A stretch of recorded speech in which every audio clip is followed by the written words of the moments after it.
Greg, what are we talking about? Oh, okay. So today we are we're answering a question from a listener. From a listener.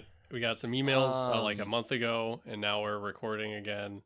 Yes, because we've just been we doing other things. didn't record. I think we've got a different episode that's on deck that's not been released yet as of the recording of this video, because it hasn't been edited yet. Yeah, so No, I have no excuse. So I've been playing with plastic minis. Shut up! You just got those. You've been playing with masking tape on like plastic bases up until just now. I've only played once before. Who did you play after that? Oh no, you've only played once in general. Yeah. Because I'm 4-0, bitch. Because I was like, I wanna like actually have minis.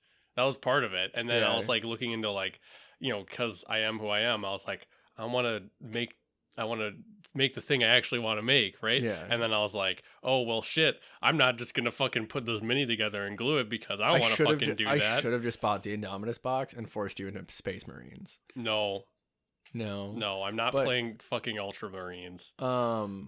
Yeah, but I wanted Necrons. Necrons are dope. Yeah. But then you were like, Darren, if it's you going home empty-handed, I'll buy the other half of that $200 box. Yeah. So you would have just had a shit ton of Space Marines just for funsies. I mean, in any case, this is to say that Greg hasn't been fake busy the entire time. Yeah, no, I've not been busy. Like I remember a while ago, you were like, "Well, Greg, you've been like doing a lot of things, and that's why you haven't edited." And I was like, "No, it's not." Okay, so anyhow, it was it was in a text conversation, but you were like trying to give me an excuse, and I was like, "No, I'm not accepting this excuse." That's also like part of me as a person. I'm like, oh, have you done this thing? I know you're so busy. Like, it's not a big deal. And like, that's part of my well-adjusted Midwestern mannerisms.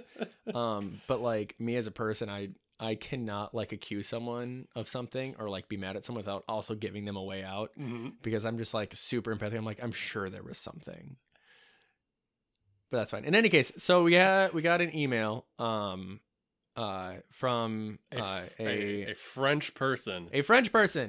I'm just gonna Parisian. Part is it? I don't know. Oh, Parisian. Parisian. It's not. That's not a thing. It's not. No, I know it's a thing, but it's not described. It's only France. Oh, okay. In any case, so I'm just gonna. I'm showing my ignorance. I'm just gonna shorten it to Haas. So Haas sent us a email. Said, hi, writing you all the way from France. Just recently found your podcast and I've been listening to the episodes nonstop. It's given me so many ideas for my own setting. It's helped to take my mind occupied during these trying times. I hope you guys are staying safe and sane. Just want you to keep doing what you're doing. I'm sure there are so many of us out there listening and lurking and being inspired. Thank you once again, sincerely, Haas. I love you. Thank you. Yeah, thanks for emails. So yeah, thanks for listening. Thanks for sending us an email.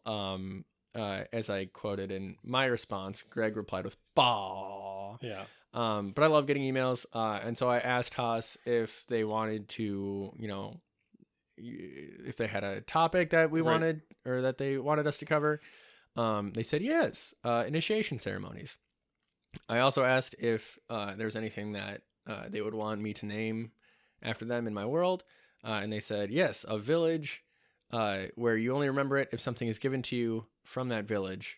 Otherwise, you forget about it after you leave, which sounds very Feywildy to me. And so at some point, I'll be building that. I don't know if it'll be on podcast or off, but just know that you are maybe not forever immortalized, but immortalized in the tabletop setting. There will be a paragraph written in a notebook somewhere that has this name. Yeah, that has your first name on it, Haas. So again, super thankful that you wrote in. At any point, if you're just like, man, I've not talked to anyone ever via email, you can just send us an email. Yeah. I think it's the Lore Foundry at actually let me double check here. It's an email. Just send it to something, and send it. Yeah, just send an email to anyone at all whatsoever. Yeah, it's thelorefoundry@gmail.com. No spaces. So, just say hello. Yep. In any case, so initiation ceremonies for the third time. So I am going to volunteer that we broaden this topic a little bit from not from initiation ceremonies in particular to the idea of initiation, which is Okay. changing. This is someone changes from one thing to another, basically, Right. Because like in like a social context usually. So Greg sent me a YouTube video that was a YouTube video from Monarch's Factory, and it was like holidays, right? Yeah, and it's really Which just like, hey, that's I think when we're gonna focus on like celebration, on the celebration part of it, yeah, they don't. that'll be a good. I got somewhere I'm going with You this, got what's there? Greg. Okay, Yeah. all right. But it talks about like kind of this liminal state between like, you know, the before time and like the or like normal time that just kind of like chugs along, like your days, weeks, years, whatever, Mhm. like, you know, the normal swing of things. And then like during your holidays, it's in this like liminal state where you suspend like your normal goings on in order to do this thing. Yeah, And there's initiation is just another one of those that is defined by a before and an after, Mhm. right? Like before you are a normal person, and after you are initiated into this thing. Or you know, a lot of times it's like you're a child, then you're an adult, Mhm. you're a civilian, now you're a soldier, you're not in a fraternity, now you're a frat boy, like that kind Fraternity man, Greg. Fraternity man. Yeah, you can be a frat boy and not be associated with anything. It's an archetypal lifestyle. A way of being. A way of being. No, actually I've got A state of man. a state of man, indeed. But yeah, so it's about, you know, entering into a new phase of life, like with a new label slapped on you. Whether, you know, that's bestowed on you like voluntarily, like put there, and whether it's like, you know, secular, non-secular, if it's personal, non-personal, like that whole another thing. good, we're another gonna get into that. another good initiation, to non-criminal and incarcerated. Right? Yeah, like that's another good one. right. Like And I think I mean, as with everything else, there's like a spectrum, right? Like a multi-dimensional spectrum where it's like, yeah, like there's the very formal to the very informal, right? And I think especially in like Greg's case, like being, you know, imprisoned, like it's just that's a very institutional kind of change, but it's also like there. kind of, it's like also informal where like, yeah, it's not made specifically to be an initiation ceremony. Yep. But like, congrats, like you, like this is a before and after point. Yeah. But like by its nature, it must be. Yeah. Right? Yep. I'd say like by implied definition. Yep. Yeah. And so I think with this question was asked like specifically with organizations and with cults, and we're gonna get to that for sure. But I think the important thing to think in your head is that the initiation ceremony or the initiation, like this you know, it's really a social thing, and that is either something what other people perceive of you or what you perceive of yourself. And there can be something beyond social that happens with it as well, like now you're in a jail cell, or now you're you know on campaign, right? But I think the only part that's necessary is the social part of it, and that's something that if you're gonna just focus on the social part, that can add nuance to your setting and your world, right? Where it's not just like, oh well, now I'm different because I have the magic ability. It's like, no, but now I'm different because I think that I'm someone different now, or people will treat me differently. And you want both of those, right? You want to have that fantastic, but having a, you know, grounding your setting in like, oh, this is just a normal regular people thing, that like someone now categorizes you differently, and that's a change, and that has to change your character, that's to change how you see the world. That's also something that is just like good storytelling. So yeah, and I think it's also important to know like the person who sees you differently, like it could just be yourself. Yep. Like, so I guess a self-initiation, you could almost call that, or like it can be incredibly private to incredibly public. Yeah, and so I think that's important to state. But I'm sure when we give examples in the future that we'll have things that are beyond just something that is believed, and it's something that is like, well, now you bear these scars, or now you have an ability, or now you're a vampire, right? So and so I'd like to go into kind of just, you know, normal either like culture or like pop culture, like video game examples of like initiations that you go through. You touched on one. Obviously there's like the fraternity thing. I did that. Daron's a frat boy. I'm a fraternity man. And you know, I was raised Catholic, and so I went through the whole like baptism, I was gonna say communism. Not exactly. Getting communion, the Eucharist, and like confirmation, you know, all of which are like different rites of passage. Especially the first and last ones being what I would call like initiation, where it's like confirmation. It's like, congratulations, you're with the rest of us in like the adult larger church community. Yeah. I also mentioned to Greg, like, you know, we both went to, you go to the same school as I did? I went to, yeah. So like during your, like welcome extravaganza, you're like, you know, you go through all of these different like classes, like learn the campus area. And then there's a big, get together where they like teach you the basic like chants for like games, and you know, they take a big picture and whatnot. And it's like every single class goes through that generally same thing, and I'm like, you don't realize it, but that's also a sort of initiation. Yep. And right, well, from what I remember, the school really tries to sell it as like, now you're one of us, right? Yeah. And then but like the kids are all like, I don't give a shit. Yeah, right, like, I'm paying you shit tons of money to teach me how to do things. I guess I'll jingle my keys. Right. Yeah. But no, that I very much remember where it's like, you've got this tassel now, and like this means things, and I'm like, okay. Right. I didn't graduate anyways. I still have that tassel somewhere, and it still says 2017 on it. Crying. But yeah, so there's that. Another thing that comes to my mind is like in Skyrim, if you're playing like not the Dark Brotherhood, well, Dark Brotherhood also, but the companions, they've got like a thing where, you know, you run into them, you know, become buddies, you do some tasks with them so that they can like, you know, figure out, you know, who you are, what you're like. You go look some dude in the eye, he says you're legit, and then like when you actually are brought into the fold proper, you know, you go under the Skyforge in Whiterun, and it's Skyrim Rohan. Let's call a spade a spade. And then they're like, in order to be one of us, you need to share in our blood, and you know, they're werewolves or whatever, and then bing bang and boom. And so that's like another one, admittedly more dramatic in a video game. That is 100% an initiation ceremony, because before you weren't a companion. Like on the tail end, you are a companion. Also, you're a werewolf.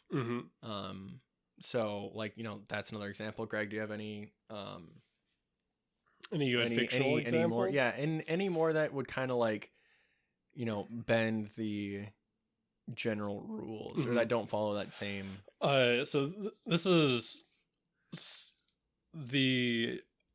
I think what I've been thinking about is that it's important to remember that the with initiation, there's a deed that normally happens, right? So that, like, you know, in your example, that is the like sharing of blood, and like that's usually the moment when like, okay, now you're different, now you've changed, and that deed and the celebration of it usually are in the same time, but they don't have to be. Yeah. And so I think that's something important, because I really like the idea of the deed is a journey or a pilgrimage of some kind, and then you come back, and then, you know, and then you're celebrated, and then you're you know, you're acknowledged. And so something that I think is an interesting thing to navigate is that everyone believes and everyone knows that when you do a thing, that's when you change.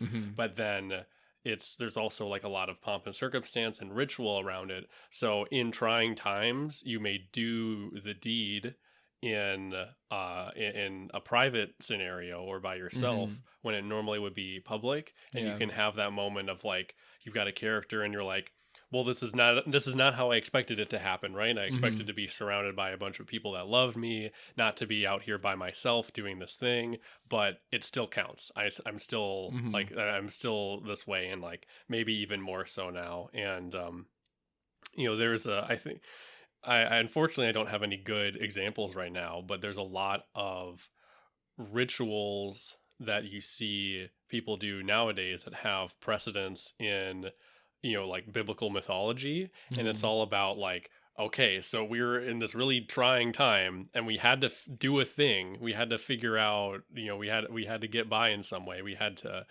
follow through with this rite, and we had to change it because of the times, and then it stuck. Yeah. Right. And like now we're not in trying times, but we still do it that way. Yep. For example, in Orthodox Judaism, you're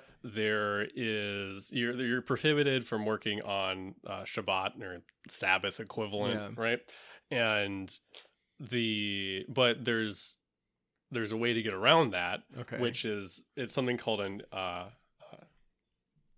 eruv, or ERUV, and it's a wire that's put around an area that now makes that area considered like a domicile or a home, and then like within Orthodox Jewish law now means you can work within that area. Like so you can do housework on the Sabbath.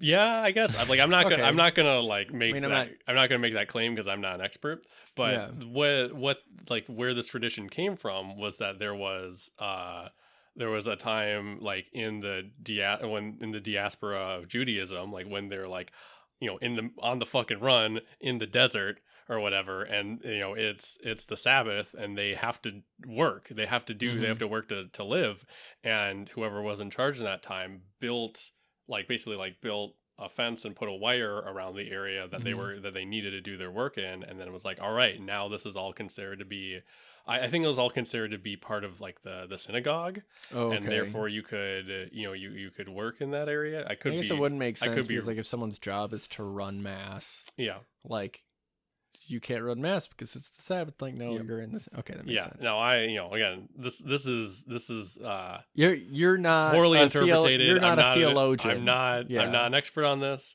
but the point stands. I'm just getting across dire the spirit. Circumstances.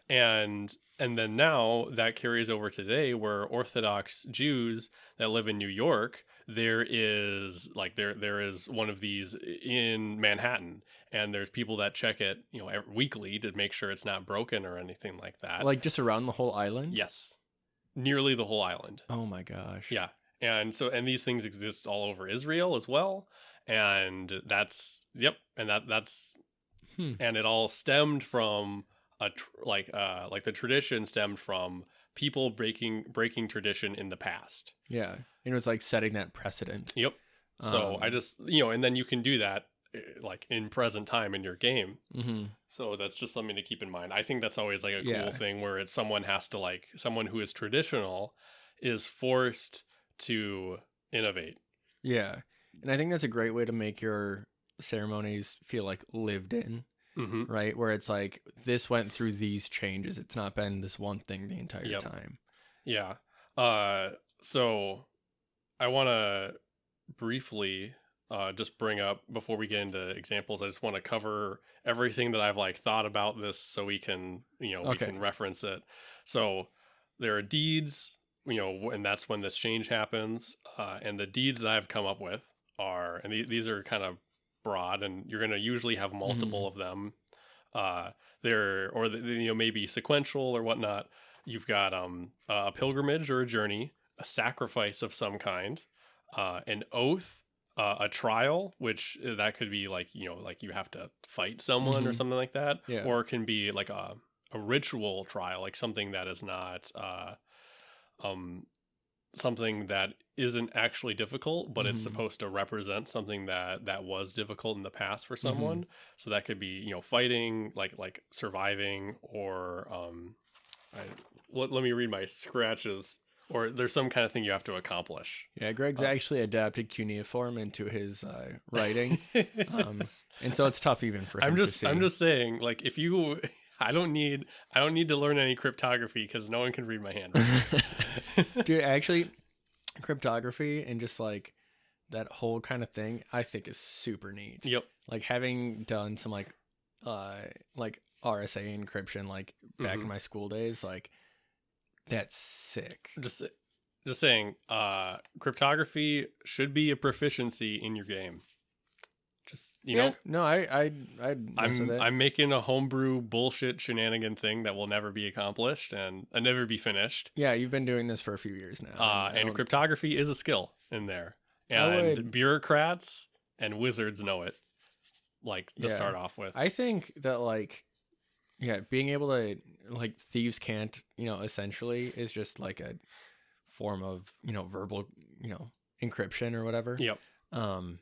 Like just in general, is super handy and just super cool. In my opinion. All right, continue.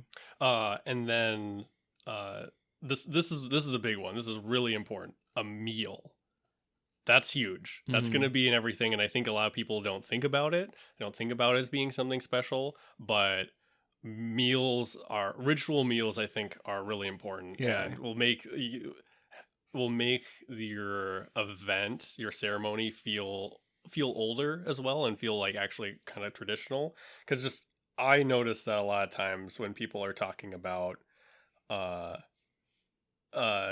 coming up with new things, they kind of forget about eating, because in our society it's not a big deal, and it's not food is not so ritualized anymore. Well, I mean, but at the same time, you got like birthday cakes, that's true, like turkeys, like it like does 4th exist. of July. Like, well, I guess if you're not drinking beer and having like a grill out on 4th of July, like I mean, like Cinco de Mayo, like I'll be damned if I'm not eating tacos and drinking tequila. Yeah. You know what I mean? Like green beer. Like, I think we don't realize how big of a deal it is, but it feels wrong when you don't have it. Like if you don't have a s'more at some point during the fall, like you're doing it wrong. Yep. And also, if we're gonna talk about meals, like the Eucharist. Yeah. All right. No, and something that I just wrote down that I think is really important is that like as part of this, like whether the meal is a celebratory afterwards or there's like a ritual like intake of food stuff like during the initiation ceremony. I think generally it's symbolic of like it becoming part of you, right? Yeah. Similarly, I think you could subvert that or kind of invert it. Like maybe you have to like, was it Assassin's Creed? Like, number 1, right? You had the hidden blade and you had to chop off your finger in order for the blade to work. And so that was like, part of the initiation. Where it's like, that's the sacrifice. Yeah, that's the sacrifice.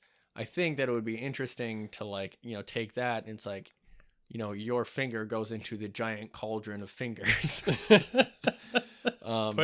finger in the finger bucket. Or it's fed to like the immortal whatever. Right. Yeah, there's right. So like he has consumed part of you and you are now forever linked, or something like that.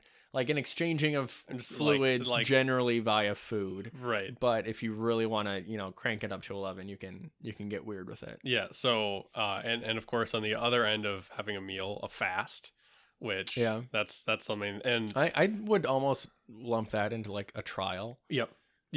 But also something that people don't talk about with fasts that often, but I think about a lot, and I think it's really cool, is that a lot of hallucination, you like a lot of people that are trying to have visions from fasting, like that's like they're hallucinating, like they're putting their body through so much stress, and they start to see things, and and that's a lot of like visions that people talk about, like when they're fasting of some kind.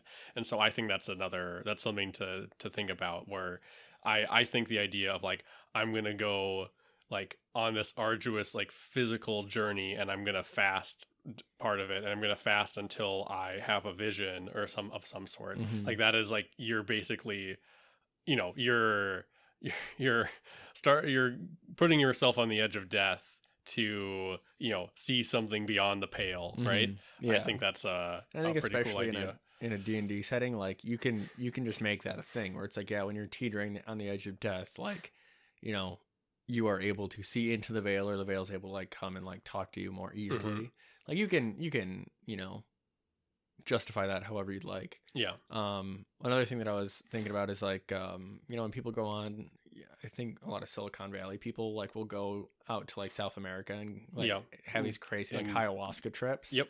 And like one of those things, I think, at least in, you know, normal like IRL, if you've got a food intake like that, or like a smoking or whatever, and you have something like ayahuasca, and then you also have like this whole initiation ceremony, and the person, you know, in the ceremony's been like, yeah, it's the magic part of the ceremony is that you get a vision of our dear Lord during it, and that's how you know you've been indoctrinated. It's like, no, I took ayahuasca, that's why I had a vision. You're right. And so I think, yeah, just like having those effects, and then having it be justified by like, you know, the mystical magical nature of the initiation is a sometimes a good way to like make a phony initiation, right? Like if you're trying to like pull one over, or to like justify, you know, having the vision, right? And honestly, what I would do is in your fictional setting is just not make it clear if that, you know, if like you were hallucinating, or if it was actually something more than that. And because it could also be the case that's like, you're not gonna, like, you can take all the ayahuasca you want, but if you don't go through the ceremony, you're not going to unlock the vision. Yeah, I know in my setting, I want to deliberately blur that line as much as I can. Like this is a tangent, but I want to, for like magic stuff, I want to find like just like another word or another term for that to describe everything that is like, this is an actual spell kind of thing, because I want to use the term magic to describe a lot of everyday things in the fluff. Or I'm like, you know, like there's something that makes you hallucinate. Like, well, I literally describe it as a magic substance. Yeah. In the fluff, like people would say that's magical when it doesn't like break the laws of reality or whatnot. Yeah. Like, it's just, would it be blurring that line of like, you know, sufficiently advanced technologies indistinguishable from magic? But in this case, it's just like, I chewed on this magic bark and now my headache's gone. Right. Yeah. And that, so I want, what it is, I just want to use, I want to get in a more medieval mindset, or not really medieval, but a more ancient mindset where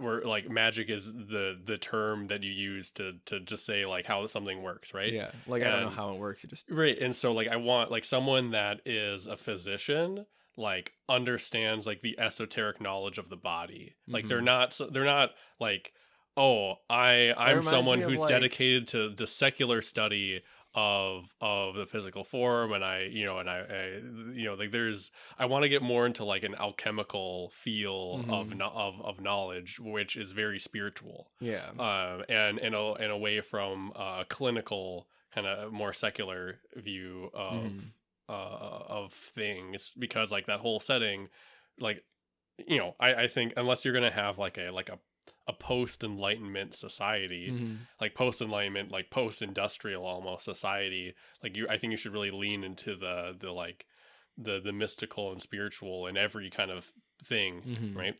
I mean, like, even in, I mean, it wasn't like ancient times, but like balancing like your humors or whatever, right? Like, I mean, I wouldn't necessarily call that mysticism. They just thought it was like the equivalent of science. You know, exactly. Then. Yeah. But yeah, in that case, you just like, yeah, like this magic thing.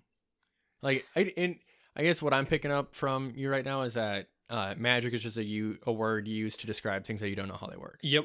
And I want to use magic particularly to confuse players. Yeah. That's exactly what I want to. I just want to make it so someone doesn't know if that happened because like, oh, there's some special lore thing, like it is magical, it is, you know, doing something strange, or if it's just because like, oh, well, that's the way it physically is. Yeah. And because I want to just remove that. I want to remove that division as much as I can. That line will be wide and blurry. Yep. Yeah. Yep.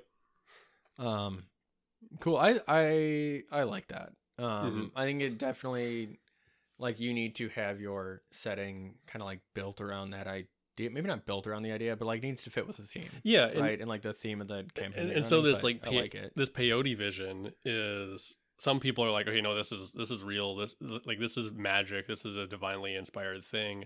While others are like, no, if anyone can eat that and then have this thing, that's just what it does. All right, like you can have an attitude of like, their explanation like is, oh, this is a special divine thing happening, while you can have another person without the idea of like science and secularism just being like, no, that's not how it works, because like I can take that and I'm not part of your dumb cult, and I'll have the same thing happen to me, right? Yep.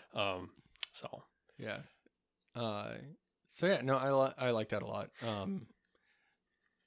Use drugs in your ceremonies, kids. Yeah. I mean, hey, that's history. I mean, there's a lot of people that are pretty sure that like the 10 Commandments came from like taking some shrooms on a hill. I'm like, yeah. I mean, and I think when I was going through high school, I'm like, most of the Bible can be explained by heavy drug use. And I don't think that people I don't think that ancient peoples would think that drug use would discredit those things. Yeah, no, it's just it's what a holy man does on a hill. Yep.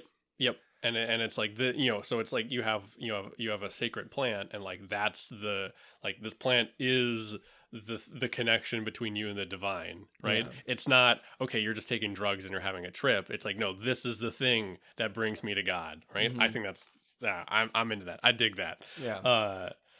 So to finish off with deeds, I also have sex down here, which is I don't know how often you want to put that in your game, because not everyone's comfortable having stuff like that. Touchy subject, but that is something that would be that would be present in rituals as like previously described. Like if you want to join the cult of Slanesh, you gotta get down to the oodly noodly, all right? Like. That's just what you got to do. And so I think that's, I mean, especially symbolically, at least in, American culture, like that's generally like a private thing and very intimate thing. Like, so if that's part of your ceremony, like it just adds like a layer of intimacy. Yep. Because like you're mashing some bits and swapping some fluids, you know? And like similarly to like the whole food thing where it's like part of me is in you, part of you is in me. Yeah. And, if you're going to have something like a religion that's more based on paganism, then it's something that's very public, and like this is the like we're using sex as something to represent the fertility of our fields, right? And so that's something that you if you're comfortable having that in your game, like you can have an interesting like culture shock between people of like, oh, I just remember reading a story, we're getting a little off tangent, a little story of a Christian missionary in a Old Norse house, like describing how they would have a horse phallus in the house and like take it around, like they had like take it around their house a couple times, and like they had this little ritual where it's like that was something that was like representing the virility of the family and of the fields, was a giant horse phallus that they had. Courtney, and I'm like, that is hella pagan right there. Like that's on brand. Yeah. I think not that I don't like the word pagan, because I think it's useful. I don't like it because like the paganism as a blanket term is so different depending on where you are. Right. But there's no better words that are in the common vernacular. It's super annoying. So I use paganism in fiction as well, because I just think of paganism as it's the other. Yeah. So paganism is the not Christianity in medieval Europe. And so, I think, I could be wrong. I'm not a scholar, but when you talk about like European paganism, it's not one thing, but it's a very large collection of different religions. Yeah. And a lot of that stuff, like, especially when you have geographic locations that are like border areas, like, like again, it's just a spectrum, like it blends in. Yeah, right? But there are definitely themes across that, and so there, within Christianity, there's there's a lot there's a lot more emphasis on chastity and on purity, and that doesn't exist in paganism. That's a Christian idea, that you get to oppose the two with, and it's lazy, but it's also like an easy touchstone to just use use the example of Christianity and paganism in your setting. I think file off the serial numbers, and that's something that will be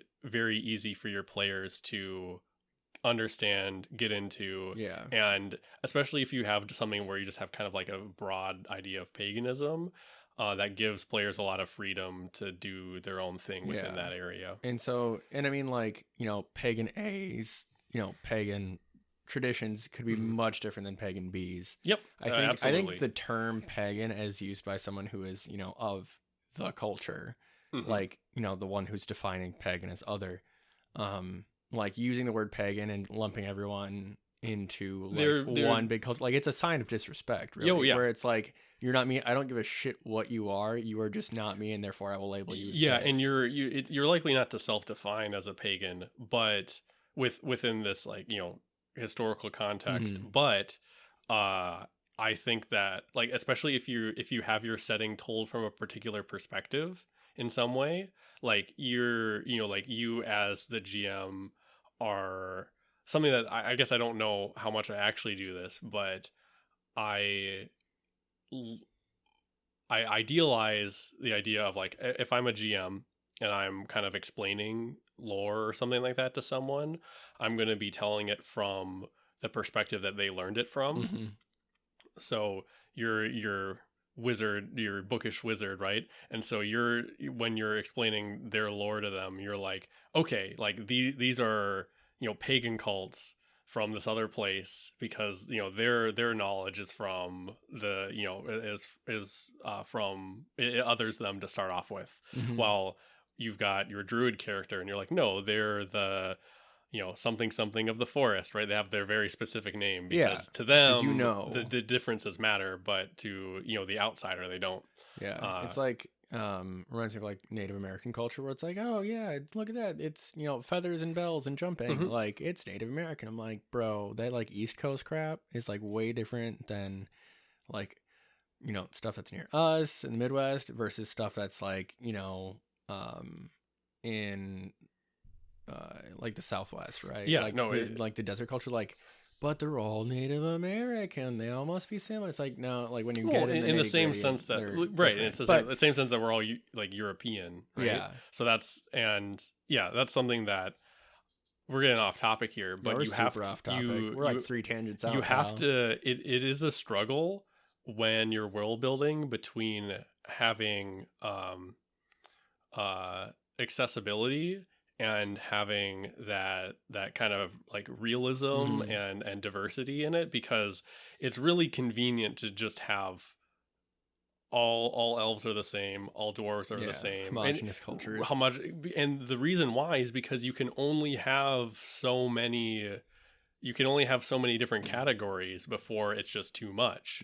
And so that's something where, like, I think it's a legitimate, you really do have to consider, like, I can only have so many different categories before it's too much it's too much for me, it's too much for my players, and where do I draw those categories? And it's particularly the case with languages, where like there should be, if you're just going to have Mickey Europe, there should be like 60 different languages. And you're like, you can't, and dialects within the language, and you can't do that in a game. So it's too cumbersome. So you really have to make choices there. And what I've done, which isn't great, but what I'm aspiring to do is like broaden the idea of like what it means to be a human to be a lot of different things. And so you've got, if you're like a player looking in on it and they're like, well, which one are the humans? And you're like, oh, well, these are the humans that have fangs, and these are the humans that have this, and these are right. So I can instead of having like, have every kind of, basically there'll be like a bunch of subspecies, which include elf and dwarf and whatever, and all of those subspecies are now monocultural. because I have to Yeah. cut it down somewhere, Yeah. right? So that's kind of You have to what put I'm it into trying a to box do. somehow. Yep, that's what I'm trying to do. So instead of having only, instead of having like a lot of different cultures and under one species, and then having few under others, instead just have a lot of different species, Yeah. and then only have one culture each And within the region. I think a big thing too that you get, in real life, like if you're vacationing or whatever, it's like you see a place and you paint, I'm infatuated with Ireland, so I paint Ireland with the same green brush, right? But then you go there and you understand that, well, and especially like in Ireland and in the British Isles in general, like the diversity of culture is very like dense, right? Yep. Where it's like that where you're from, like Minnesota is different than Wisconsin, is different than North Dakota, is different than South Dakota, and South Dakota is different between East River and West River, right?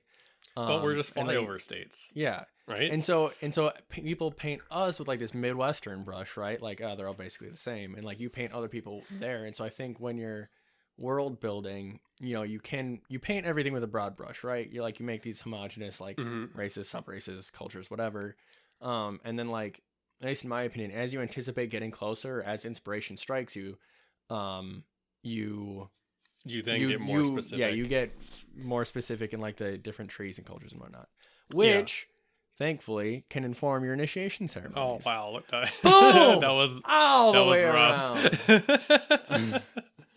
Shut up, Greg. And then the last deed I have is birth. Okay, of some kind, or it's something that maybe involves like another that involves a person more than you, right? So like maybe now you become an adult when now you're taking care of someone else, which could be like a younger sibling, or reminds me of Kingsman. Where like during their training they're given a dog, right? Like that could be part of it. Granted, in Kingsman they're required to kill the dog, but also psych. But like, yeah, but no, I think it's a good thing where it's like, yeah, you need to take care of this thing. Sure. Okay. And then the other thing to consider is, does this deed need to be renewed, or is it once? Right. And so is it something where it's like you have to do the thing over and over at a particular interval, or after a particular thing? Like, is there like kind of like a, you can definitely have like a purity idea where it's like, I am this thing until I do some deed, and now I'm not. Like maybe it's something where like, I'm this holy soldier, and every time I kill someone, I have to then go through a purity rite afterwards to like reinitiate yourself, kind of deal with the PTSD or whatever, right? Like that's what it's what it's really for. But then you go through this purity ritual, and like now I'm back to like being this holy warrior, this unblemished holy warrior again, because I did that purity ritual to like cleanse me of the terrible acts that I must engage in.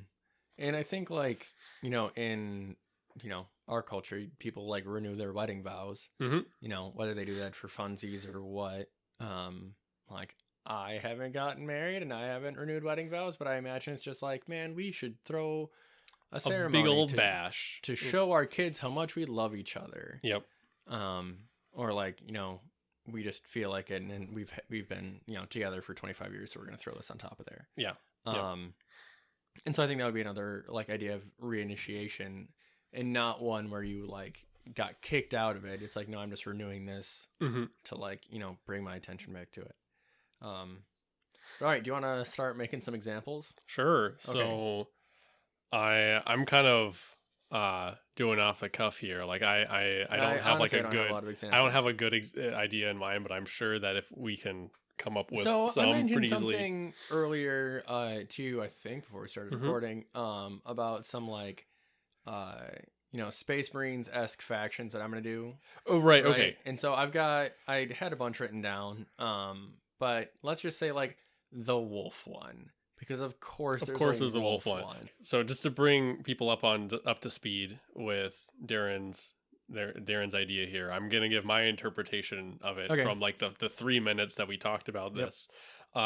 There was a great emperor within a region which I made before I started looking at Warhammer lore. Which had many sons, and then all the sons were given different roles of some kind, either different areas to protect, or maybe they had different services. And then when the next heir needed to be chosen, they weren't happy. They couldn't figure out who they wanted to do, and then the ladies stepped in, and now we have empresses in here. Yeah, and actually, now that I think about it, that reminds me a little bit of Stardust, because he's got like 7 kids, and they all like their tradition is you have to kill each other, and then the last one standing, becomes the next king. And then makes a whole bunch more babies. Yeah, it was the daughter who survived. She had a kid. The kid ends up like she abdicates or whatever. And then there are noble houses or chapters or whatever you want to call them that this exist from a direct lineage or not direct lineage. Like okay. So with these chapters, right? Because I'm just gonna call them chapters. Yep. You've got 12 of them, and then you've got the sister who's the empress, right? And so. Yeah, they basically, they had their cadre of like, they're homeboys, like they're brothers in arms, and so they went out like with their tasks and are doing their tasks like entire empire wide now. And so when they bring people in, like maybe they find people, maybe people like bring themselves to them, maybe there's like recruiting drives, whatever. They've each got like initiation ceremonies. And I don't know how these are. We're figuring that out right now. Yeah, we're figuring that out right now. Yep. And I think this one, Wolf Boys, like, all right, I think it's going to be a Companions ripoff. And it also is a teaser for something else that I'm thinking about. I'm going to call it lycanthropy. Oh my god! Okay, a different episode. It's a teaser for a different episode, but it'll be the basis for lycanthropy in my setting. In any case, so these are all going to be like werewolf boys of some sort or another. So I just want to make a statement here. With Warhammer 40k, like Warhammer 40k is just ripped off of medieval, a lot of medieval stuff. No. So the like Space Marine chapters. In what I understand, like what they look like to me are just supposed to represent chivalric orders. Yeah. And so that's just like kind of what to think about them is that they're a bunch of knights, and they've got an idea of what knighthood is, and other people can get in on that, and they're kind of self-organized but kind of not. And because there's you can think of like the Templars, like they're a big chivalric order that then got branded as heretics, and were all gotten rid of. And so that's something that can totally like think about that kind of organizational structure where it is its own independent thing, but it is subservient to things, maybe not even in a direct way, but it is subservient to other organizations, and they have peers. Yeah. Yep. And so like all 12 of these chapters, are peers. This one in particular, I think just thematically, like it's going to be like wolfy, packy kind of stuff. And so I think however it came to be, they've got like at least one big fortress. So their Primarch, founder. Yeah, their founder Primarch guy. I think he was wolf related in some way. He wasn't like he wasn't the first werewolf, but he's probably got like a pretty strong like seed of a pretty strong strain of werewolf, right? And so he had all of his buddies. He built up this big fortress, went out and did a bunch of stuff. I don't know what the stuff is yet. And then realized like he's not going to live forever. He's either going to die in battle or like die of old age or disease or whatever. Like again, I haven't defined my lycanthropy yet, but so he's like, we got to bring other people in, but we got to make sure that we know that they're one of us. Right. And so I think this guy is definitely going to have trials that he puts people through, probably a pilgrimage of some sort. And then once you're done with the trials, probably as part of the pilgrimage, and then you come back, and then there's an initiation and then a feast afterwards. And we've got this like handy dandy Dale Kingsmill thing that I'll link to in the description of the episode. Yep. It's got a bunch of like essentially sliders that are just like that help to kind of like ground and they're build just your they're ceremony. ways to describe it's specific to a holiday, but it works for this. Yeah, it works. And I'll just real quick go through them. There are a bunch of different axes, sliders. And so we've got public to personal, official to folk, religious to secular, solemn to frivolous. So think like a funeral compared to Halloween or April Fools. Memorial to aspirational. So that's basically like looking to the past or looking to the future. So it would be like 4th of July versus like a graduation ceremony or like a coming of age kind of ceremony. Serial to singular, happened multiple times. Not breakfast cereal. Yeah, serial as in like serial killer. Yep. Because you do it multiple times. And then there's integrative or subversive. So that's is it making you part of the group? Is it bringing you in line with everything else? Is it making you part of something? Setting you off. Or setting you off, or is it subverting it in some kind of way? So like 5th of November is something that is supposed to be subversive. It's supposed to be opposed to the establishment. Yeah. And so like something like the 5th of November would be folk and subversive and public, right? Yeah. And like in my case, like my fraternity thing would be like I guess public in a way where like it would be in the middle, right? Yeah, I'd put it like towards the middle. It's like more familial. Yeah, familial. I'd put it right in the middle of official and folk. Definitely secular. I guess with weird religious undertones. I guess. That makes it sound mysterious. Yeah, it does. Everyone thinks that they're the best, and so like it's definitely secular. But everyone who was writing those things was a Christian at that point, and so you throw God in a couple times just to make it fun. Solemn or frivolous, I'd put it in the middle. Probably more frivolous. Memorial aspirational, I'd say aspirational. Serial singular, definitely singular. Integrative or subversive, integrative. Yep. You're coming into the fold. Yeah, you're coming into the fold, and then obviously get really drunk the night afterwards. Yep. In my case, when I was running one of these initiations, I got really drunk the night before, and so it was like probably my second really big hangover, and I was just like dead on the ground. Like it was so bad. Like I spent the night like puking on my brother's like couch, and like they're like, yeah, just like you gotta throw it up, man. Like stick your fingers back there, and so I'm like, oh, it's not working. And I just want like talking about. I know people kind of rag on hazing, but it's going through a trial. Yeah, it's just trials. It's something that I guess I don't give it a lot of crap, even though it is sort of silly. It 100% like I get it. Like you want to put your new friends through some shit because they're not part of you. And it can be incredibly predatory and dangerous. Yes, absolutely. But it should be criticized for being predatory and dangerous. Yeah. Not for being a trial. Yeah. Right. But I mean, they're a scapegoat group anyways. Yeah. They are. Yes. So in any case, yeah. So like, okay, yeah, let's use this. So like. Pre-initiation stuff, like we had like education, like pledge education. Like maybe you'd go like do some tasks, like get to meet people, go to some like social events, like help plan some stuff, like those would be the trials. You get to know like your people, have a couple parties, whatever. And then initiation, like that will be like the ceremony. There's no pilgrimage involved in this case. Have the ceremony, and then the celebration, I would say, is a big part of it, and that's afterwards.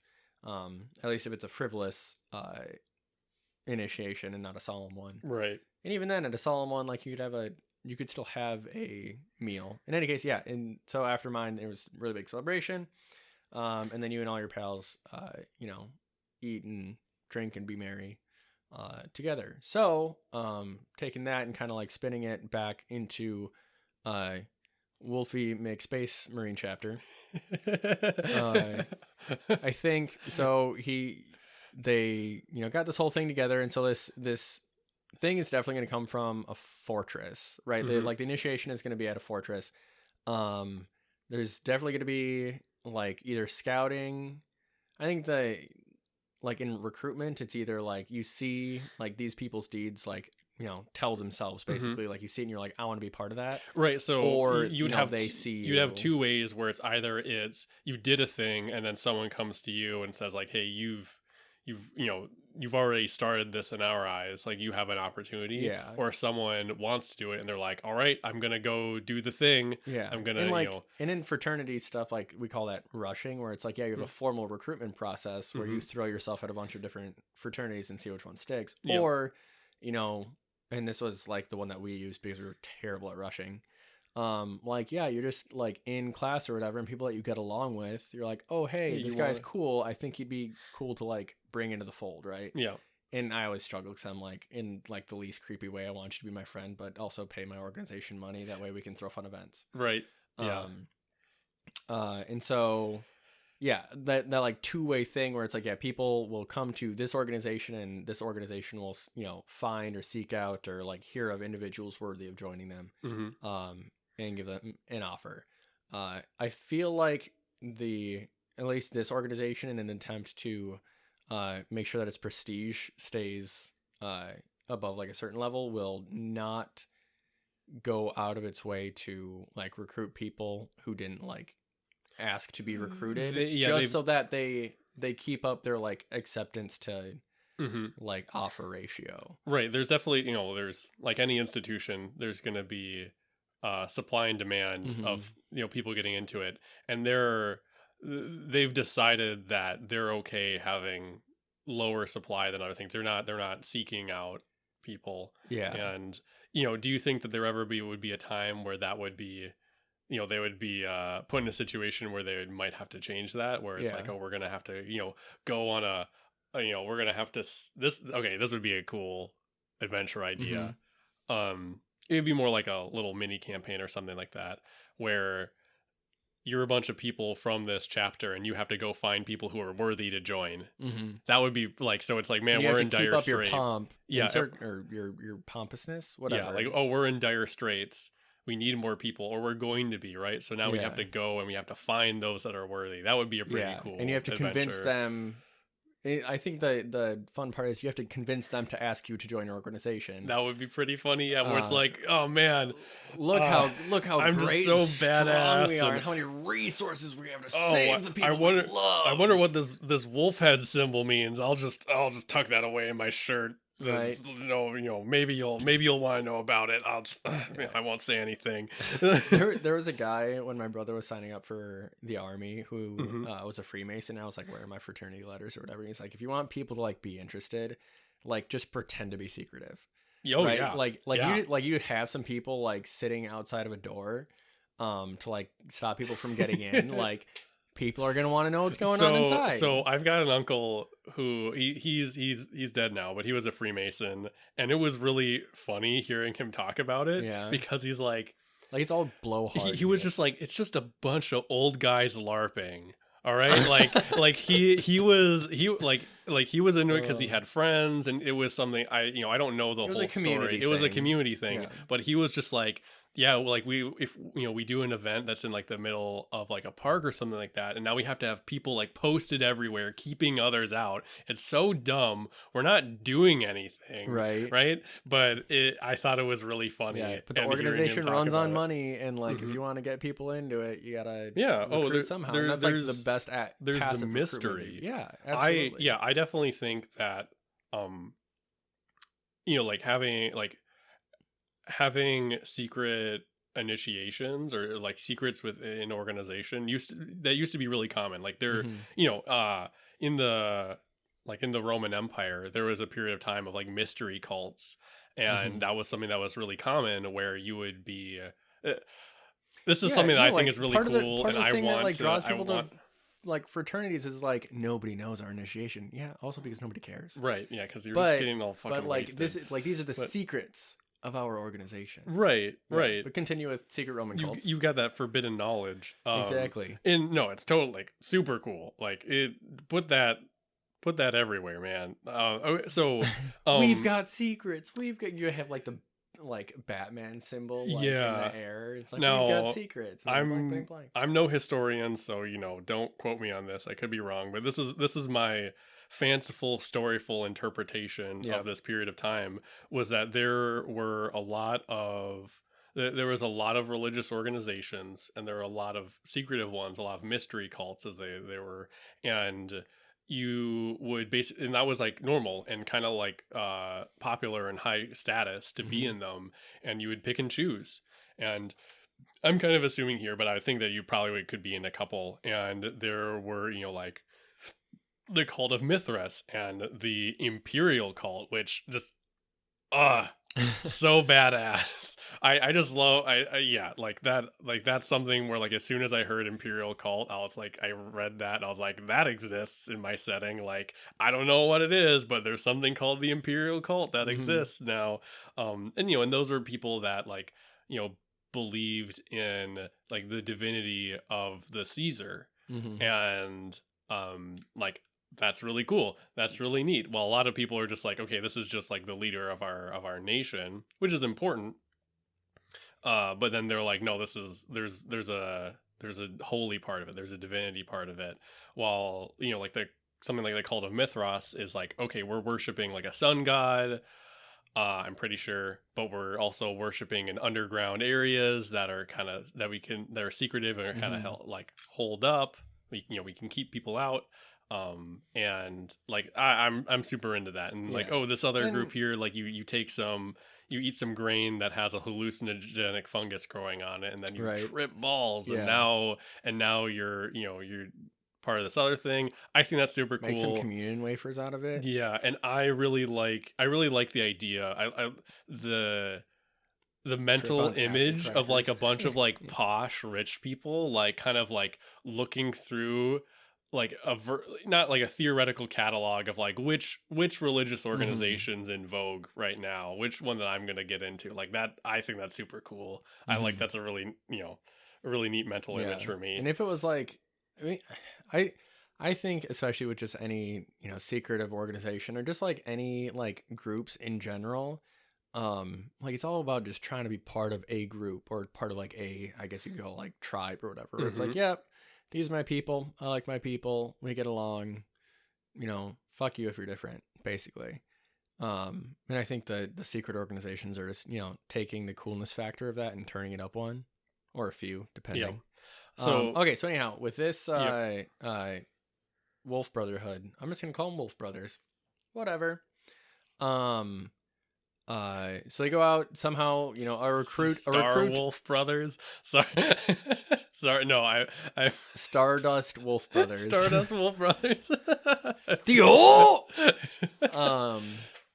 It's been a while since we recorded together, if you can't tell. So these dudes, somehow a recruit is recruited or expresses interest. And then, there's a period of kind of like feeling out, right? Like, hey, tag along with us, probably like a squireship or whatever. And so they do that for a little bit. And then, if they continue to be interested, then it's like, okay, let's put you on these trials, right?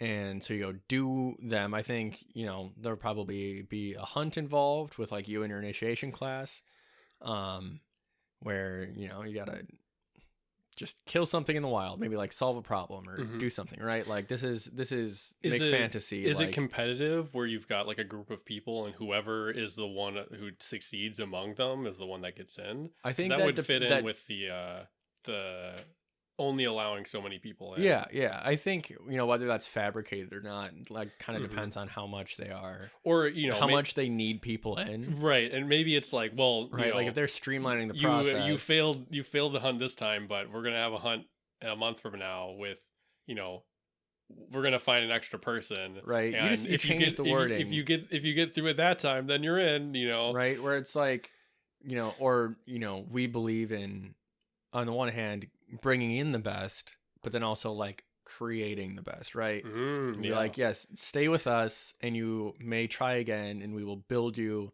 to I'll make a man out of you. Yeah, I'll make a man out of you for sure. Tranquil as the forest. So, you fail your hunt, and you're able to have a second go at it. Yeah, just I want to bring that up because I think a really cool character is someone who is trying to get into this group but hasn't. Yeah. Right. So like, who are you? And it's like, oh, I'm an aspirant of the Wolf Brotherhood, and you're like, oh, when you're like at first you're like, oh, that's pretty cool, and then you learn more about it, and you're like, oh, this is just some tryhard who can't get in. Yeah. Right. I think that's really neat. Yeah. But like whether. I think whether all of this is like fake or not depends on how desperate they are for recruits, right? So like if they need people, they can just say like, hey, congrats, you've done this for so long and you've shown so much improvement, even though you didn't get it this time. Yeah, and our bylaws say that you're in now. And yeah, like the rich, as I said before, like a mock trial or like the ritual of a trial, it can be just as carry as much weight as like actually doing it. Yeah. Right. So it's something where like let's say you've got a group that's has maybe like a theme of regicide in it for some reason. Yeah. Like someone in their past, like the guy, one of the people that makes that they aspire to be, killed a king, upturned the social order, and brought greatness to the land because they caused a lot of change. They usurped the tyrant. And then like in their initiation, like you kill a king, like you have like an effigy, which is probably like a person with like a like a paper crown on, and then you Lord. and then you slay them ritually, right? Like you have like a fake sword, and then you like swing to chop, like you put the sword against their neck and like chop off their head, right? Equivalent. And then it's like, oh, now you're also one of us, you're also people that are interested in like like overthrowing tyranny and upturning the social order. And like I think that's really cool, especially like the effigy thing, where it's like, this is someone who is the statement when they're doing that ritual is that like, if I had the chance to do this in real life, I would, right? So you're the king looking at this group of people and you're like, treason, kill them, right? Yes. And so here's something that I'm thinking too, right? In addition to like the effigy, like ritual fake combat, I think like theatrical combat would be cool too. Where it's like, in Catholicism, we have like Stations of the Cross, and, sometimes people will like put on essentially a play, describing the whole thing. But like having that be part of like an initiation where it's like, this is a trial that our founder went through, or like our founder and his initial companions, and like, however this, ended up going, or like maybe his companions like saved him, right? And so so the person who's like, pledge master, is in like as in the place of the founder, and then the rest of the group like go through this like highly ritual ceremony, and like saving him. And the initiates are, they could be watching it, but what would be way more cool is they're like playing a role in it, right? And so like, so they're just kind of sitting there with their script book being like, I do the thing now. And it's like really, really, like it's almost worse than an amateur improv session. Right, because but everyone goes through it. It's initiation. In any case, so they go through that. The dude you're looking at's taking it real seriously. Yeah. And you're like, oh, I better take this seriously too, I guess. And actually, I'm going to backtrack just a little bit. So during the trials, I think there's also going to be a pilgrimage where it's like, you have to go hunt this thing or go to this place and get this stuff that you bring back. And like during this ceremony, the stuff that you bring back allows you to then like ingest like the original like progenitor blood, right? That allows you to be like, the thing that will turn you into totally not a lycanthrope of some kind. It's like, well, you have to find the thing that will actually let you do it, right? And like, that's kind of hard and expensive, so you go find it, please. And so in my setting, and I'm just basically, this is just the nuts and bolts of it. like lycanthropy will be like kind of a symbiote organism that's a composite organism like a lichen is, right? And a lichen is a fungus of some sort, generally like a mold, an algae, and it was thought to just be those two. Then it was also found that there was like a fungal yeast in there as well, right? And so you have to go get 2 of these because the last piece is the progenitor blood / yourself or whatever, right? And so it's like you make this organism, in this little petri dish. You drink of it, it combines with your blood, and basically you're Venom the werewolf. For if you're not sure what I'm talking about, it's Venom the Spider-Man character, Eddie Brock and the symbiote. And I'm thinking in my thing, I think that's what will happen to you when you like turn, where it's like this thing kind of like overtakes you in your physiology. All your clothes get ripped off as you turn to a giant wolf man. Yeah. And you're just like, it's like it comes out of your, I don't know, like the pores in your skin and like wraps itself over you. And like the aspect of the bear or the wolf like overtakes your human form. And now you've got this hybrid form that, whatever. If you want to steal from, the Vampire the Masquerade, I forgot what the werewolf version of it's called, but in that setting it's called the war form with that hybrid, which I was like, I think that's a really cool name just because it has the implication of like this was made for something, right? Where it's like you've got your normal form, you've probably got your hunt form, which would be like your direwolf stat block, and your war form for when you march. Right. I think that's really cool. I think there's going to be like a lot of like lights, and I think I'm going to base like the colors off of like a Timberwolf kind of like color scheme. So there's going to be like lots of like dark blues, grays, lighter grays, blacks, whatever. And then at the end, I think whatever animal you hunted had been prepared for the feast. You have a big feast, you eat, drink, be merry, and then all of a sudden you're in.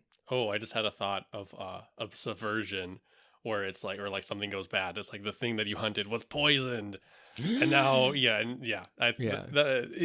always trying to think of like what's a way that something can go wrong to make an adventure, right? Yeah, they're all poisoned. Oh no.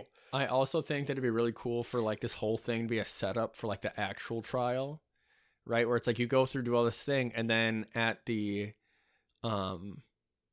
like in the celebration, like something goes wrong, like, Red Wedding style, right? And then what you do determines your actual like membership. Right. Like if you're able to like rescue everyone, and like, again, this depends on like how desperate people are for recruits, but like, 75% of this crew is going to die, but the 2 of you that remain and like overcome this trial will be, you are indeed the best of the best. And so that's like, I think that's a cool extra layer that you can put on top of it for like an especially like sinister organization. So that's one example. I think we should throw one more example that maybe like is a little bit different. Oh yeah. So I'm gonna since I've got this one in mind, it's similar. It's another martial organization. Okay. But so as if you listen to this podcast, you probably know about Matthew Colville. You probably know about the Chain of Acheron, which I've watched almost all of. And I found the idea of the Chain of Acheron, which is a mercenary organization founded in hell, that has then been, out in the mundane world, taking names, making a legacy, getting money, right?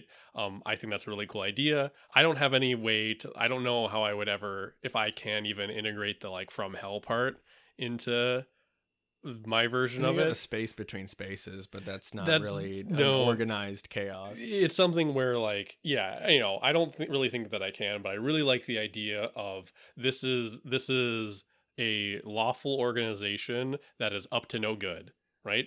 And you can get them on your side, or you can get them against you. And, they're what I'm going to describe is different than the interpretation that you see in the game that Matthew's running. But it's the thing that like when I thought about, I found it was really inspirational, and I really like the idea of. So this is, to set some context, this is a mercenary organization, a very wide ranging mercenary organization that has multiple chapters within it, and there's a lot of rules about what you can do in there, and it's a lot of control in order to keep everything in line and to keep kind of the reputation of this organization up there, because it's a ragtag group of people. They're non-discriminatory on who they let in, so it's kind of like anyone and anything can be in here. You need to keep your prestige somehow, right? So how the getting into the organization is, you have to have a sponsor. You have to have someone that will basically take you under their wing in a sense. And the reason why is that it's to create accountability. So one person is like, I'm going to choose, I think you have the chance, I think you've got the stuff to join our organization. And if you do anything, it's also going to come back to me. I'm also going to be responsible for it. So the initiate, if they mess up, will also, the consequences will also come up upon the person who is initiating. Yeah. And that can be pretty extreme, and you can go, you could actually have multiple people like up your initiation tree get in trouble for something particularly heinous. Like you could, it's like you recruited someone who recruited someone who recruited someone who was bad, therefore like it implies that all of your judgments are poor. Right. Yep. And so that's something that would be relatively rare, but it's, I want something like that, because then you can have I think it creates strife. Exactly, it creates strife, and you can have something where like someone was set up because that's going to knock out 5 people above them. Yeah. Which then, throw the organization into chaos. I think it'd be super cool. Yeah. So, which is super like appropriate for a hell themed organization, because that's where it's like, it's like a bunch of lawful schemes. It's like, and it's like, this is the contract that you sign. These are the rules that you're going to follow. Like, you have to learn how to play this game. Yeah. And it's like expected that you play the game right as well. So and these aspirants, like they go into combat, like they're fighting, they're on campaign with the rest of the mercenaries, but they're not fully in yet.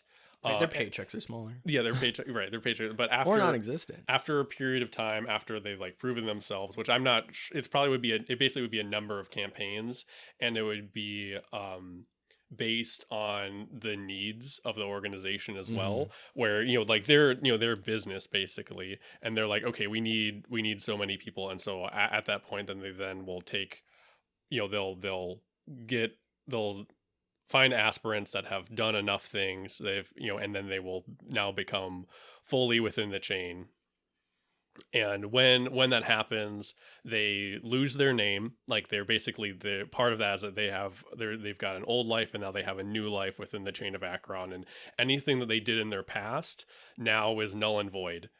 Now, to other people, that may not be true, but at least they're like within in the eyes of the within chain. The eyes of the organization. Everything basically before their tutelage started, but like doesn't matter anymore. Like there's still records of like, okay, what did you do when you were trying to join? But before that point, nothing matters. At this point, you're judged solely on your actions. Yeah, like there's a lot of record keeping in this organization, and like your old name is blacked out. Like you don't, like no one, like it is not recorded anymore. And now you have a new name that's used, and this is written down in a book called The Chronicle, which is something that is just straight from Matthew's version of the chain, which I found really inspirational. And that's that's your lineage, is your history in the Chronicle. It's like what you did at this battle, the things that happened, who was there. That's your, that's the thing that will make you immortal. And there are multiple chapters of the Chain of Akron, and they all write down stuff in their chronicle, and they all send it back to the Infinite Scrolls, which is a magic artifice that is an infinite scroll that that gets recorded in everything forever, right? And then when people are looking choices to make, judgments to make on things, advice for a battle. They will then look back through the chronicle and read accounts, right? So you don't, you can't, you're not. It's almost similar to like a farmer's almanac of mercenary work. And so it's, it's kind of like the Bible, where you don't really just read it from start to finish. It's something where you'll have a reference guide of like what were the important moments in there, like what pages, what are the cool things, what should I be reading about. And then if you commit something heinous, right, or if you get kicked out, then you're blacked out of the chronicle. You're removed from it.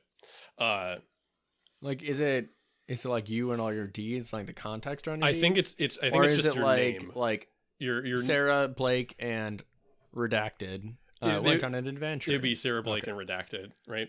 That would be exactly what it is. So like you're, unless there's something particularly crazy. So like there would be, I want the chronicle to have a bit of mystery in it, right? So there are just like paragraphs that's just like everything's gone, like it's just, and you're like, what? Like, yeah, it's like, what the, like, who did what to cause this to happen? There, like, I would straight up, like, there's like a chapter of something where like, they found something or did something, so like there was some forbidden knowledge, or like there was some secret that can never be learned again because of what could be done with it. And just that, like, oh, there's just a year where there's just nothing in there. And it's like, what were we doing back then? I was like, I don't know. That was 300 years ago. No one remembers. Yeah. Like, it was deliberately, like, people deliberately tried to forget it. And so I think that's like a really cool mystery thing. And then people are trying to find like earlier copies of the Chronicle that don't have that part redacted. Like, Man, there's a large printing press operation going in about super dig that sort of stuff. Yeah. Revisionist history. Yeah, and so I think the actual deed that would happen, like the moment where you now become a member, is you take an oath, and your name is now, like you give your new name, and your old name is expunged. That's the moment where now you're a member. Yeah. And that would, and there'd be like pomp and circumstance about it. So you probably would have a it would probably be something where you've got, like maybe you're in like a training camp, and then everyone kind of like like there's a bunch of people that stand on a little stage. The people who are now going to be initiated are standing in front, and then there's a whole bunch of people that are crowded around watching to witness. And that's the kind of thing that I imagine would happen, where you're surrounded by people that that you've fought with, and they're all like solemnly like watching like the deed happen, and now you're becoming a full member. You're now one of us.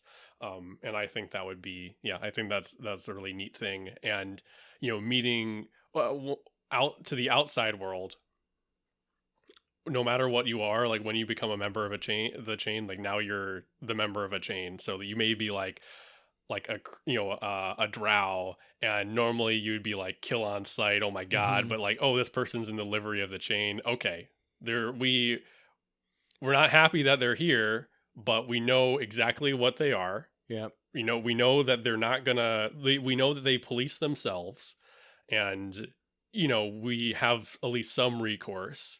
And okay, we're gonna hands off. We're gonna let them be. So is the chain of Acheron, like the Acheron is like the first guy? So Acheron is the city that within Colville's lore, I would call it something else, but Acheron is the city that they came from. Or if you want to have a more, Colville took layers of hell and then changed them to cities. So, Acheron's like a name of like a layer of hell. Okay.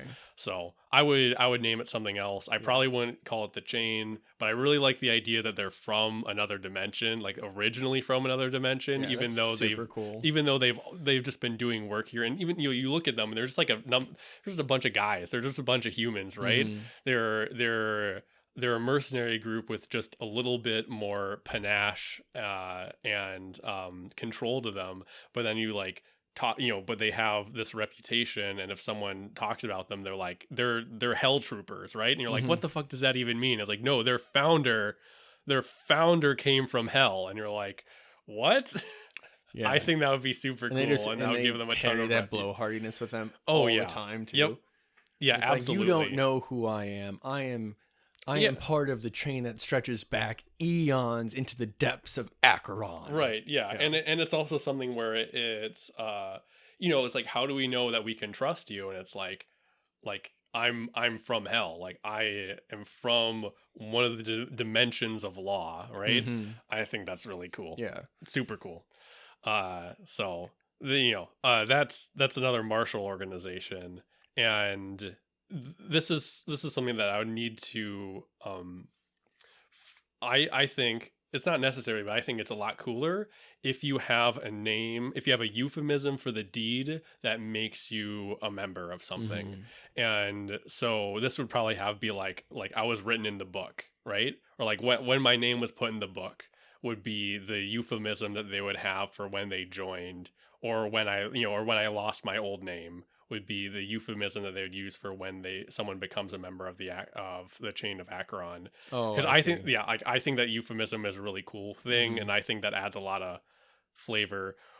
Darren and I have both been really getting into 40K lore, obviously. Yeah. And one of the things that I think 40K does really good is having multiple believable names for things that are... Bro, all the Imperium names are... Yeah. So... Magnificantus. Yeah. So, like, the warp, like, Space Hell... has it has a ton of different names, and it's the Immaterium, the Empyrean, the warp, the Realm of Souls. It's got so many different cool names, and when you read them, like, after learning that they're all the same thing, then when the more obscure ones get name dropped, you're just like, oh, that's sweet, because it tells a lot. It's like using Earth instead of world or planet or something like that. The setting now has its own vocabulary and its own its own synonyms, and which one you're choosing informs the perspective that it's coming from. Yeah, it's a shibboleth of sorts. So like really. you use like the like, if I call something a tisane instead of an herbal tea, you know what kind of person I am. Right. So like if you describe the warp as the Empyrean, then that's a more reverent word for it, that gives it, you're focusing on the mystical and transcendent properties of the warp. When if you call it the warp, then you're like, that's to represent, like, it's hell, like that's the place where demons are from, and where you have to fly through with like a the shield field, a magical, like a magical, like a magical force field, or else demons like literally pop into your ship and just tear you apart. Yeah. Except for the Tau. Patrick likes to tell us that. It's like, the Tau are racists. Great. Man, 40K is cool. If you want it, for those people who are listening, I think you piecemeal what you want out of 40K. Right. But if you want to get an idea of like who we are, like get a personality index based on what factions that we're interested in. I played Tau a long time ago in middle school, and now I'm making a Drukhari army, or a Dark Eldar army, and I've also made a cultist army. We're playing Kill Team, so I have Servants of the Abyss, but I really am interested in like Chaos Undivided, like just the not the particular chaos gods, but like the chaos as a whole. So I think I'm gonna make some Black Legion dudes, because I think they've got a cool color scheme. I think the black and gold looks sweet. And Darren here wanted to play Necrons, but is currently playing Tyranids. Yeah, because Tyranids were more readily available. But yeah, I wanted to be like ancient, wakey, surprise. We're going to kill everything. Oh, I'm just gonna not die. I'm gonna literally die and then roll a d6, and on 1/6 chance I just didn't die. Yeah. I mean, that's not a unique ability. It isn't, but where it happens in the play of the game is unique. Yeah, because it happens after you literally die. Oh, that's true. Yeah, it's not like a feel no pain. Yeah, because there's tons of abilities which are like, oh, you take a wound, but oh no, you didn't. No, this is like you literally died and then you didn't. Yeah, and then I play Nids, which are cool. Tyranids are just, space bug, like all of our Tyranids are the OG Zerg. Yeah. And then their sculpts are really cool. I also want to play like Space Wolves.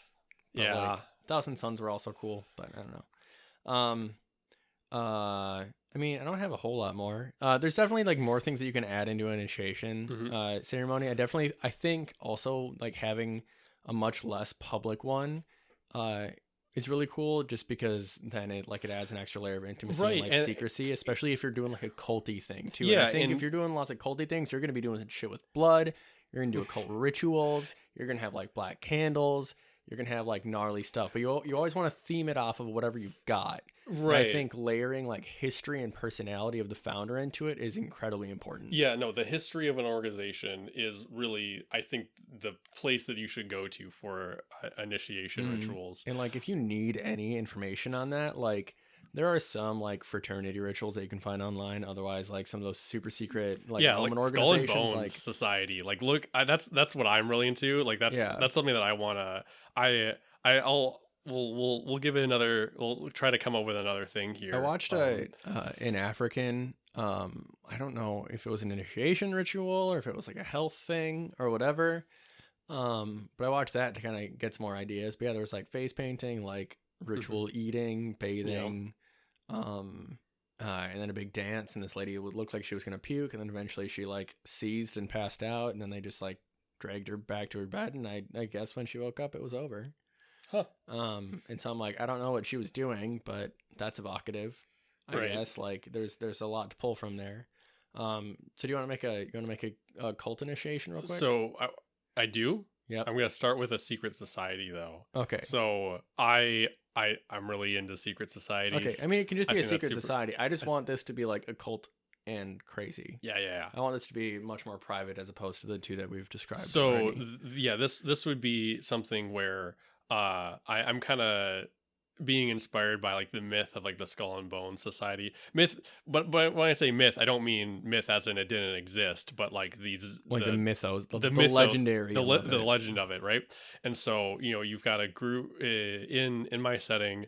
There is one culture that is very it's very institutionalized. It's very very organized, bureaucratic.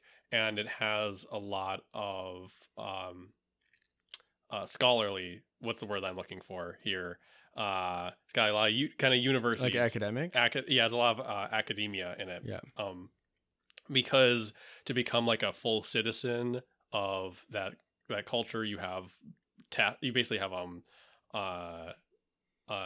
quizzes and tests to like get your GED or don't be a citizen, right? Yeah. Pretty much. It's a lot higher than that. It's kind of so like this society like technically doesn't have classes, but it has classes, as most societies do, where it's not your birth doesn't literally mean okay, now you can't be it's not like in law says like, oh, someone who is born of this. Yeah, it's not codified, but it's implied. But it's implied, yeah. But because societal structure. Yep.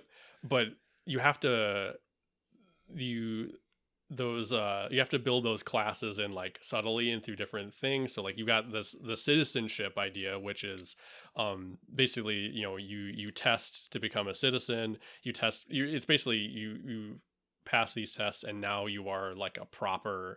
Like you're someone who is proven to be civilized, and now you're given full rights within that society. It's I'm inspired by like Confucianism, honestly, where there's sort of which is also interesting because nothing was generally written directly about Confucius. Mm-hmm. I learned that recently. Oh, that's. I mean, that might be common knowledge, but it wasn't for me. It wasn't. I didn't know either, but like, I'm not surprised that it's like here's a historical figure that no one actually wrote anything directly. Yeah, it was like all of, like his disciples, like the disciples of Confucius, were the ones that did the writing and had the writing about. Yep. So I really like. I'm really inspired by Confucianism, where it's secular, but it's like a guide and its rules on like how do you have a lawful society? How do you act properly?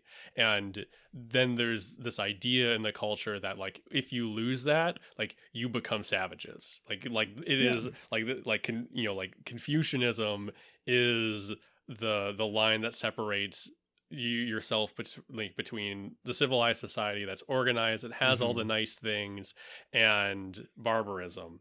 Now, that's not true, and especially because like this is a decadent empire that's falling apart, right? You're kind of that is quite literally not true. There's a lot of people that like, there's a lot of things that used to be enjoyed that are now gone, but that idea still stands, and there's people that still, uh, they still cling to that. And it's like it's the hype of the group, right? Yep. Where it's like this, like that you are civilized because you are in this group. Yeah. And very well you could be outside of the group and still be civilized, yep. right? And then as you go up within that this very bureaucratic society, if you're trying to be successful within like the government institutions there, you have to have people on your side. You have to have people that are going to be working with you. And one of the ways that people guarantee that and deal with that worry of not having allies or not having dealing with the like a networking issue, basically, like they're not having the people there to support them, is that they would get into a secret society, or get into one or two secret societies that exist. And with this is unfortunately still pretty kind of amorphous, but it'd be something where joining that is really about like becoming kind of like a you read a lot of books, you sort of delve into more like deeper and more esoteric philosophies, and it's kind of more about like becoming like an Ubermensch sort of thing, like, or at least like thinking that you are, or having those concepts in your mind, and then and then joining in secrecy and not talking to other people about it.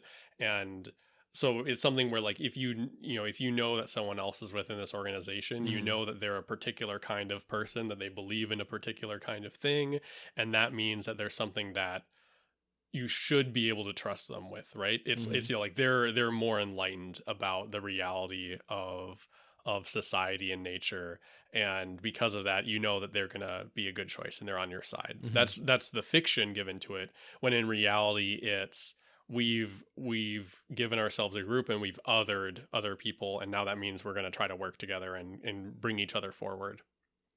So I'm thinking like this organization would it has to have some kind of public tell, like some kind of subtle public tell, that would be mostly relied on, but there likely would be a number of them that would exist. And so if we're going to give an example from like Freemasonry, you're there's basically like a ring that you would wear. And I'm really into that. And that's something where like, I like the idea, like they have like a pinky ring of some kind, like maybe there's just like a black stone pinky ring that they wear. And it's something that within that society is innocuous enough that people who aren't in the know don't recognize it, but people who are, they're like, oh, I know what kind of organization that person's in.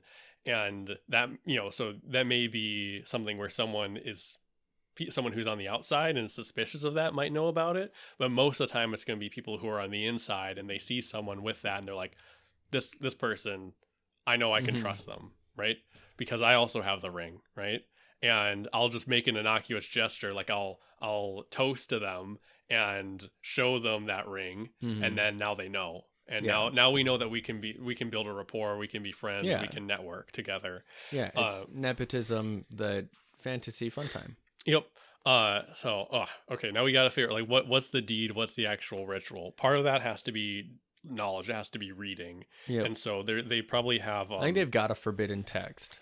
So for sure. I think to start off with, they have like I know they have got like their a own book. tenants. Yeah, I know they would have like this is gonna sound kind of silly, but they have a book club, for lack of a better way to put it. Like there would be someone who like before their, this would be very exclusive.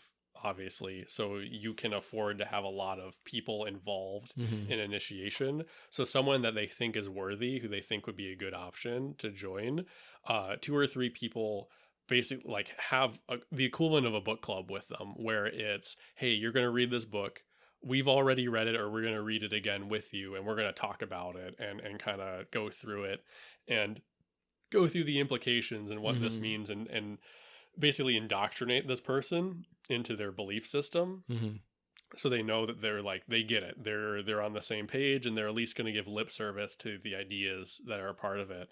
And then that would be the beginning part of it. And these books, I guess I'm drawing inspiration from real life, where these books aren't forbidden, but there's just so many books out there that you wouldn't think to look for them if you're not, if you don't, if you know, if you're not looking for them, right? Yeah. And so I imagine you've got a library, right? Yeah, And another there's a lot of really boring shit in the library, and this is probably one of those boring things that's got an innocuous Mhm. title, but really it's about something else. And I feel like a lot of these guys, because there'd be, upper crust kind of fellows, right? Mhm. Like they probably all got a small like private library Yeah, scroll exactly. collection. So they're like and, lending each other, like, yeah, oh, this is and my like copy. once you're in, you get it right, because like my fraternity's got a book. They don't tell us what to do with it or whatever. Like it's just chilling. Yep. But like if I had that book and like maybe a series of books, and I generally, if you place it on the top left like bookshelf, Yeah. and you walk into an office and you see that and you're like, oh, So but that's so innocuous to everyone else, because Yeah. it's a book. So that's something that I guess I don't know. People don't talk about this all the time, but I know it's something that definitely exists within my family and a lot of the peers of my family, is that they're like, bookshelf spotters, right? Yep. You come to someone's house, they have a bookshelf, and they look all over it because they're like, who is this person? And it's something where I've always seen them describe it as something innocuous and something where it's kind of like, oh, I want to get to know you, right? But it could be very sinister, where it's something where you're basically you're like thought checking them, right? Where it's like, oh, do you believe the right things or not? And I think that's super cool and sinister. I also think that like if a person knew enough about like other secret organizations, you'd like look and you'd know what books to tell if you want to kill this person on sight. Right, exactly. Right? Or it's like, oh, you've got the Encyclopedia Britannica right next to Chicken Soup for the Teenager's Soul. Like, yep, you're part of that thing. Goodbye. Yeah. And then you just like immediately turn and like stab them. That would that would be super like, so imagine you're all in a party, right? And you're, everyone's kind of got their own secrets, but you all trust each other. You've all been through things. You know that kind of religious fighter person there is, he's of good character. You've seen it. You've seen him help poor people, right? And then you come into the office of this official, which is, a bit out by the wayside. You're in a town that isn't doing so well, and you're seeing what you're kind of in a position where you have to help them. So you're seeing what you can do. You all walk in, and then begins to peruse the bookshelves. and then this knight starts looking at the shelves, and he starts like, his expression starts changing, and you're like, to the player who you're just like, all right, like, yeah, roll your knowledge check, and you're like, yep, okay, let's come aside, and you're like telling him, okay, yeah, so he's got books of this organization, and you're like, oh shit, those are the people that killed so and orchestrated this thing. And you're like, yeah, he's definitely a part of it. And you're like, and so he all right. He gets done, he like peruses the books, lets out a sigh, puts his hand on his dagger, like lifts it up and just fucking murders and the it's guy. just, or he's just like, interesting reading material, and he's like, oh yeah, or like the noble guy's like, oh yeah, it's important philosophical work, and then he's just like, all right, motherfucker's gonna die, Right? Boom. And then everyone, I just like, all the other players would just be like, I trust you, but like, right, what the fuck? I sank my blade into this dude's like shoulder, and then divine smited his liver. Yep. Like I and then dead. And then it's like, all right, now we've got a whole lore dump that needs to happen from this player. Like, right. That's the sort of thing that I think that's the you best like time to like explore backgrounds. Is like, you just did something way generally out of right, and it's all right. A player has to explain everything, right? So okay, so back to the initiation. Yeah, like what ceremony. So in leading up to this, they need to read their set of books. They need to do their homework, basically. Okay, yeah, you do your homework. You're in your book club led by your pledge master. Yeah, and then you basically then get to the point where you agree, where you're like, oh yeah, the things that this is talking about, I think this is right. I'm on the same page. I agree with it.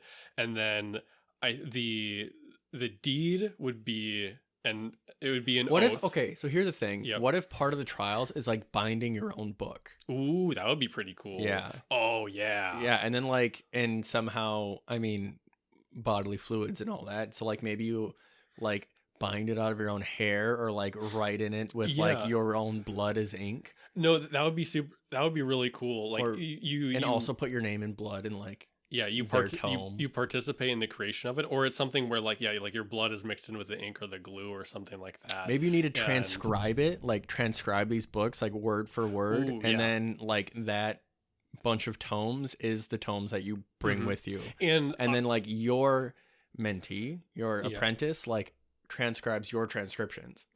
Okay, I really like, I dig that, because it's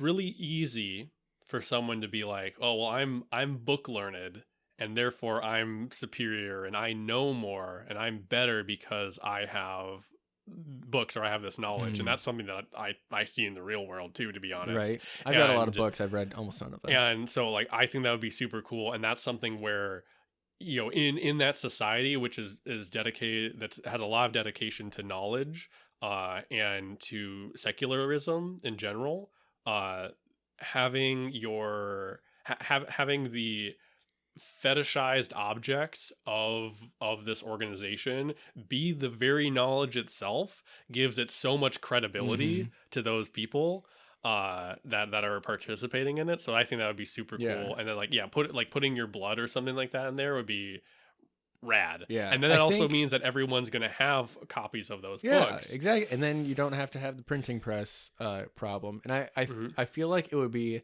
best, like especially if a character was going through this, right? Where it's like, yes, these are your tasks. Turn me in your pages when you're done transcribing them. And then at the end, like all their pages, like from each tome, are like set up. Yeah, and then you know, like there's a ritual binding. This person doesn't know how to, which is also cool because like it's a ritual binding ceremony. Yeah. It binds the books together. It binds you as a page of the Skull and Bones Society. This is gnarly. Yeah, that's super. We found cool. the juice. Yeah, that's super. Yeah, that's super neat. And then now you've got. Yeah, that's really cool. And like it's something where if those books gets destroyed, that doesn't mean you're not part of it anymore, but you feel that you have to recreate them. Yeah. And so that would be something that would be pretty neat, where if you've got someone who's a member that had their home burned down, now they're kind of peeking their head above the water and getting a higher profile, because now they're looking for those books. So, you know, player character who is a librarian book salesman, which I literally had one of those a while ago, which was pretty neat. It never really came up, but the idea was pretty cool. Yeah. And he, you know, comes to you and is like, I'm looking for this particular tome. And then that person is like, I've never heard of that. This person seemed pretty upper crust and was really keen on it. I'm either going to try to facilitate it for them. Like, you know, naturally I want to make money, but also like, why is this so important? And then you can lead, that's the breadcrumb trail that you can give a player, that they can go down and then learn about some particular thing. That like, oh, this was the organization that did the terrible thing to your past. Yeah. Right. That would be super, super rad. Yeah. Okay. So with the initiation ceremony, so the trial going up to it would be like reading, transcribing these. In the ceremony itself, I imagine it'd be like, I'm thinking like blues and purples and yellows for like colors. I imagine it's like a dark room, candlelit. Yeah, it's nighttime, and then you just have all the papers set out, and you've got the book binding material in like this really ceremonial like secret library somewhere. Yeah, and then there's like a desk with all of your like calligraphy / like binding supplies. Yeah, and then so like all of the, you know, if you're trying to be more subtle, like the symbols of this organization would be bookbinding tools, which are very particular. Like I couldn't tell you what they are off the top of the head, but I'm sure that they look quite glue unique. And cardboard, Greg, and twine. Yeah. Well, like the tools themselves, Yeah, right? yeah. You know, the things to like cut the pages Mhm. and stuff like that. And then, you know, you probably have like, I imagine you sit at a table and the people binding are on one side and you're on the other side, and then they take the blood and the hair and those sort of things from you as they need it. Yeah. And then, you know, and then put it together. And then as you're doing this, like maybe you're signing something in there, or like, you know, I think it'd be so cool if you in were the doing it you and they were explaining like lore and like symbolism mhm. as you were binding things. I definitely think that like you're, you know, when you're binding a book, like there are pages going over different things. They're basically hidden spaces Mhm. that you're creating, and you sign your oath within that with, you know, like Oh. on the back cover that you then paste, you know, Yeah, the page the over. inner spine. Right. Yeah. Yeah. Like that. And so that's something where, you know, that also that is really cool when someone who's hunting them is like takes the book, like Mhm. tears the pages out and is like, where is Where their is oath, she? like where is their oath, right? Like Yeah. whose name is in this oath, right? Is this your name or is this someone else's? Like you have this book, is, you know, you know, and it's like, holy shit, dude, that's my expensive book. And you're like, oh, it's not you. Okay, well, we'll find out who this is. And Right. And on the one hand, it's sorry. like I don't know why you got a hold like what did you do to get a hold of someone's like Mhm. cult book? Right. Um But then, yeah, and I think that's all. So recently I've been getting, I wouldn't say recently, but I'm really interested in firearm history, mhm. and it's really Oh, real interesting. quick. Yeah. I feel like if you're making a wizard cult or something, this would Mhm. be very appropriate for like a spell book. Oh yeah, yeah. Continue firearm history. So and in so with firearm history, you use a lot of times you'll talk about collectibles, and there's a lot of stories that come with a particular item. Yeah. So it's like, so It's the American pickers thing. you've got a rifle from World War II, Mhm. and there's a lot of things that you see, that you can see on it that will tell you about its history. So, oh, these are the particular like you can tell what country it's from its make and model. Yep. You know, oh, it has these particular markings, Mhm. so It's got it this was wear on it. it was owned by this company. It has this wear on it, so it's probably used in this particular way. Yep. But then you also have you also see particular things outside of its original use. So there's something called duffel cuts that you see on rifles, where there's a cut in the wooden stock that usually can be hidden by the metal banding on the rifle already, Mhm. that when you make that cut, you can then remove most of the stock and make the overall length of the weapon small enough to fit in a duffel bag so you can take it home. Okay. And so that's something where you'll basically, you know, if you pick up an old, you know, this particular old firearm, oh, you see it's got a duffel cut. Oh, I know this piece of history. I know that Yeah. it got taken home in someone's backpack, Mhm. you know. And so if you find one of these books and you find that it's partially torn open to look at Mhm. that oath, you're like, oh, someone found this and was trying to inquisition with the knowledge, you know, with the knowledge Mhm. that you'd find in it. So Yeah.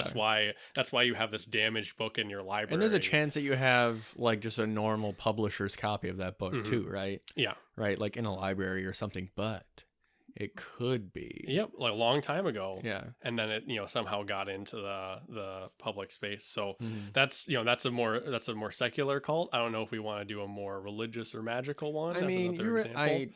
I think really you just like put on a religious like facade over the whole thing, throw Mhm. some like oils and smoke in there, and then, you know, put on some fancy costumes. Mhm. I mean, like really, like from my own experience, like a fraternity initiation versus like a confirmation in church, it's just who's watching and what are the people Mhm. wearing. I Right? really like, this was something that was brought up a lot earlier. I really like the idea of there is a living idol of this cult of some Yep. kind. There's a thing that actually exists that's supposed to represent the thing that gives them their power, right? Yeah. And that particularly fits with fantasy world. So you've got like a demon that's Yeah. like stuck in a Yeah. cave or something You've got like the that. noodly bit of the Great Cthulhu. Right. And then you go to it as your initiation, and you give an offering to it, you give a sacrifice to it. Like you talked about, like you give an offering of blood to this thing, and now you're a part of it. Mm. You're a part of that, which is a part of everyone else, and now you have that community. I think that's super cool, and that's something that I would definitely use. Yeah.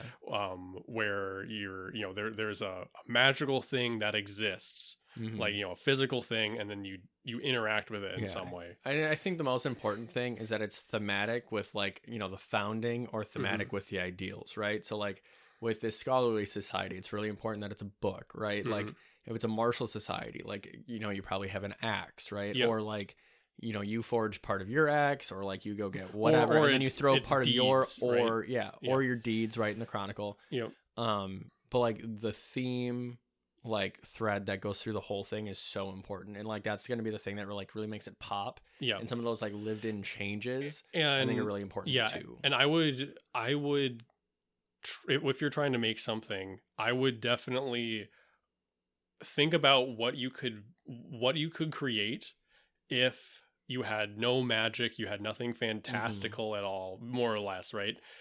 And then have that be your beginning point, and then add just a little bit of the fantastical into that. Yeah. So, like this, like kind of blood offering to something like that, like that could be done to like a river or the earth or something like that. But now now instead it's done to a mystical being, right? Or you have your vision quest. You hallucinate, but instead of it being like you're just taking drugs and hallucinating and finding yourself or whatever, now it's actually you're communing with something divine. Yeah. And that's what I would suggest, is like take something that's like very real, and that you could more or less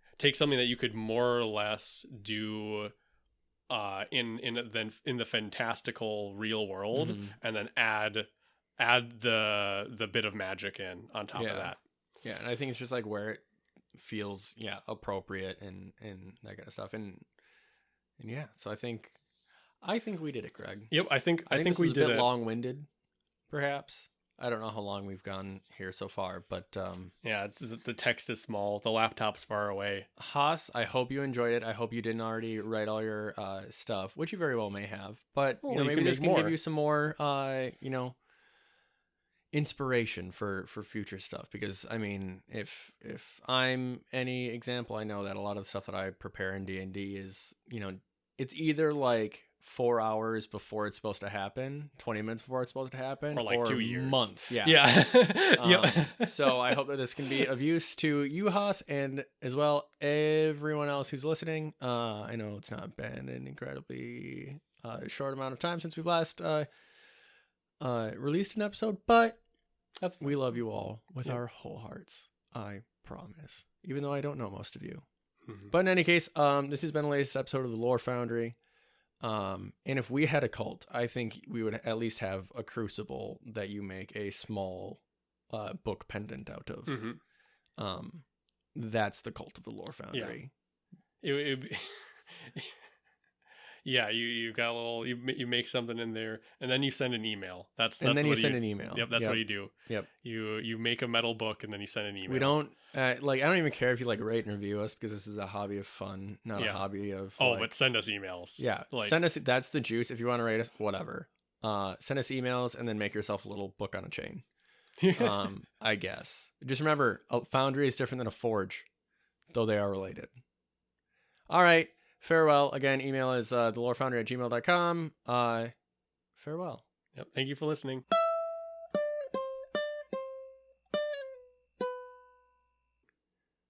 I have to pee so bad, dude. Yep. Oh my god. You do that. You had some mad tangents in there.